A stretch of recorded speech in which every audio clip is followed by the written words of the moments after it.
YouTube, Quinn Wade, coming to y'all with that instant basketball analysis on the Analysis Playground. Y'all know it's going to be on YouTube exclusively. And we're going to talk about the Chicago Bulls winning in overtime, 125 to 115. Man, this was a missed opportunity for the Toronto Raptors.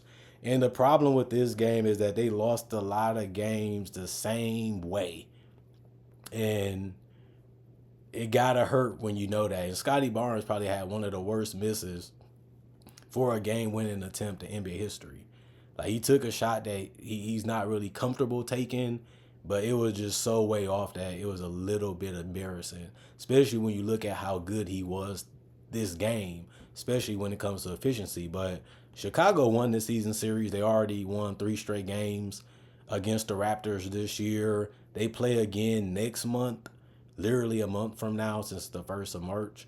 That will be their last game. Regardless of what happens, the Bulls going to win the series of the season. Both of these teams are looking like they're not going to make the playoffs, so it doesn't really matter that much. It's just going to be a fun game that's going to be entertaining to fans that's looking at the young talent that they have and seeing who they should keep, who they like, and who they want to be a fan of, and seeing what direction they should continue to go in with the talent that they have. The Raptors are 18-42, 5-23 away from home, and the Bulls are 24-36, 11-21 at home. Toronto won the first quarter 30-27. They won the second quarter 33-27. They still made it 27-27 in the third quarter. Chicago made that 29-20 run to end the fourth quarter. They ended with a tie, and then they ended up winning in overtime 15-5. The Raptors just ran out of scoring. They just couldn't produce or generate good shots to beat the Bulls.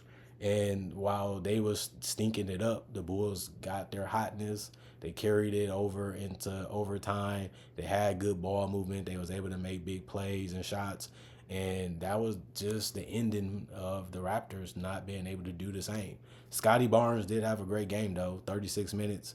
He played, and he was 10 of 19 from the field, 2 of 3 from the three-point line, and 2 of 2 from the free throw line. I love when Scotty can make a three. I don't think he should fall in love with the three at this point in his career, but he had a good balance in this game when it came to scoring. He was 2 of 2 from the free throw line, 8 rebounds, 3 of them was offensive. He did have 6 assists, 1 steal, 1 block, 2 turnovers, 2 personal fouls, and 24 points, which led the Raptors tonight in points. Jakob Poeltl was back. He was 5 of 7 from the field. He only had 4 rebounds, and he only played 22 minutes. One of his rebounds was offensive. He finished with 3 assists and 2 steals, 3 turnovers, 1 personal foul. He was a plus 12 and plus minus with 10 points. RJ Barrett was playing his game. He just could not know no threes. He was 1 of 4 from there, 8 of 19 from the field. He was 1 of 1 from the free throw line, 7 rebounds, 2 of them was offensive, 8 assists, 3 turnovers, 2 personal fouls, minus 24 and plus minus with 18 points. Him and Scotty took about the same amount of shots, exactly the same amount of shots. I think that's going to have to continue. They just don't have enough creators and scorers and guys that can do both. And those are the 2 best guys that they have at that. So it's going to be interesting what happens when they actually get Brandon Ingram in this system.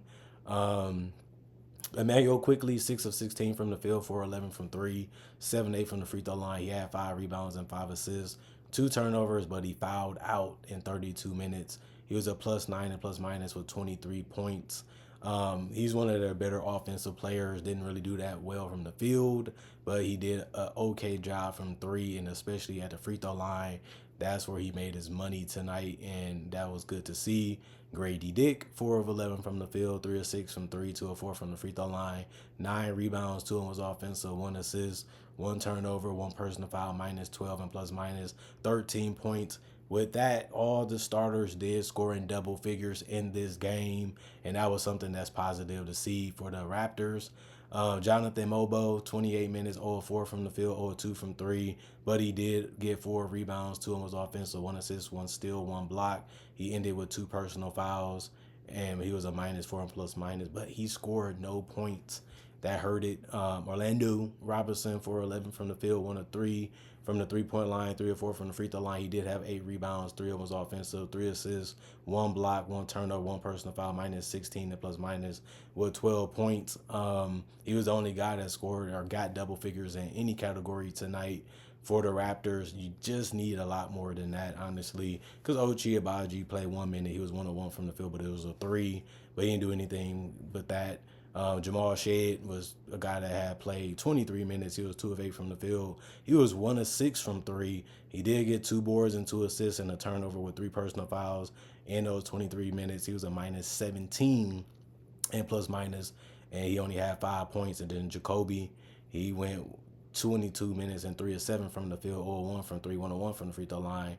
4 rebounds, 3 of them was offensive, 1 assist, 1 turnover, 3 personal fouls, plus 2 and plus minus 7 points. I like what they was able to do. I like what they continue to do starter wise.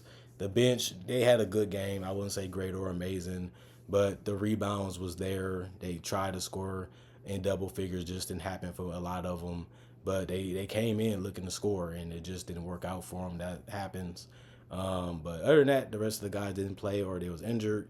43 of 103, 41% from the field, 13 of 37, 35% from 3, 16 of 20, 80% from the free throw line, 16 offensive rebounds, 51 total, 30 assists, 4 steals, 3 blocks, 14 turnovers, and 21 personal fouls. And then the Chicago Bulls, they was able to go in overtime and just flat out dominate this game, but they had to come back from a good deficit just to have a chance to even get it to overtime where they could win. And that's how it ended up happening. They just fell flat a lot. They took a lot of threes and just wasn't knocking them in the beginning of the game. And then they just started playing better defense and just started having things happen for themselves because they put a lot of effort in some different categories like steals or just making the free throws by being aggressive. But they played a good game. Like Zach Collins, he was 5 of 10 from the field. Like I said, he was 0 of 4 from 3, 5 of 6 from the free throw line. He did get a double-double, though. 15 points, 13 boards, 5 of them was offensive. 5 assists, 1 steal, 1 block, 1 turnover, 2 personal foul, plus 28 and plus minus. Matas Buzelis, 4 of 8 from the field, 0 of 4 from 3, 2 of 2 from the free throw line. 4 rebounds, 3 assists, 3 turnovers, 1 personal foul, minus 11 and plus minus. 10 points, Alonzo Ball, 5 of 13 from the field, 4 of 10 from 3. 2 offensive rebounds, 2 assists, 1 steal, 2 turnovers, 1 personal foul, plus 12 and plus minus 14 points. He hit a nice big 3 that was the dagger Lonzo Ball did in the corner. Good ball movement, by the way, like I said before. Kobe White, 8 of 19 from the field. They needed him to be a scorer, and he led the whole team in scoring tonight because he went 6 of 6 from the free throw line and 2 of 9 from 3. 4 rebounds, 3 assists, 4 steals, which really helped. 2 turnovers, 2 personal fouls. He was a plus 11 and plus minus. Josh Giddey did a good job of passing and finding guys and rebounding. He's a guy that can do multiple things, and he did that tonight, and they needed it. And he played 40 minutes. He was 7 of 17 from the field, 2 of 6 from 3, 3 of 4 from the free throw line. He got 8 boards, 12 assists, 1 steal, 1 block, 1 turnover, 3 personal fouls. He was a plus 16 and plus minus with those 19 points. They all scored in double figures too by the end of the game as starters, but the difference was the bench where Jalen Smith was 2 of 7 from the field, but he only played 13 minutes. He went 0 of 4 from 3, 6 rebounds, 2 was offensive, 1 assist, 1 steal, 1 block, 1 turnover, 2 personal fouls, minus 18 and plus minus. Dalen Terry played 4 minutes. He was 0 of 1 from the field. He had 1 personal foul. He was a minus 7 and plus minus. Julian Phillips was a 1 of 1 from the field. It was threes, and that was it for him. He had 1 board, 2, but he was a minus 3 and plus minus with 3 points. And then Trey Jones continues to score a good amount off the bench. He played 12 minutes, and he still went 4 of 6 from the field, but was 0 of 1 from 3, but he was 2 of 2 from the free throw line. 1 board, 2 assists, 1 steal, 1 personal foul, 10 points. Kevin Huerter, 4 of 10 from the field, 4 of 8 from 3, 3 of 3 from the free throw line, 1 rebound, 2 assists, 1 steal, 1 block, 1 personal foul, plus 13 and plus minus 15 points. Ayo Dosunmu did a good job defensively, but he was 5 of 9 from the field, was 0 of 2 from three. He was 1 of 1 from the free throw line, but he had 5 boards, 2 assists, 1 steal, 1 turnover, 2 personal fouls. He's a +9 and plus minus. Having 3 guys that come off the bench and give you huge minutes and do other things besides just score too, and they competed defensively, was the biggest reasons why the Bulls were able to get in the game, stay in the game, and win the game, and they got it done. The rest of the guys did not play coach's decision. 4,501, 44% from the field, 13 of 49, 26% from three, 22 of 25, 88% from the free throw line, 10 offensive rebounds, 45 total, 32 assists, 11 steals, 4 blocks, 11 turnovers, and 16 personal fouls.